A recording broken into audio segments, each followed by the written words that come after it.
ಪ್ರತಿ ಪೈಸೆಗೂ ಬೆಲೆ ಇದೆ. 50 ಪೈಸೆ ಅಂತ ನಿರ್ಲಕ್ಷ್ಯ ಮಾಡಿದಿರಿ.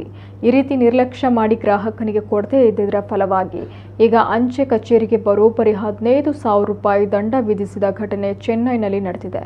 ಚೆನ್ನೈನ ಮಾನ್ಶಾ ಎಂಬುವರು 2023ರ ಡಿಸೆಂಬರ್ನಲ್ಲಿ ಅಂಚೆ ಕಚೇರಿಯಲ್ಲಿ ರಿಜಿಸ್ಟರ್ಡ್ ಪೋಸ್ಟ್ ಮಾಡಲು 30 ರೂಪಾಯಿ ನೀಡಿದ್ರು.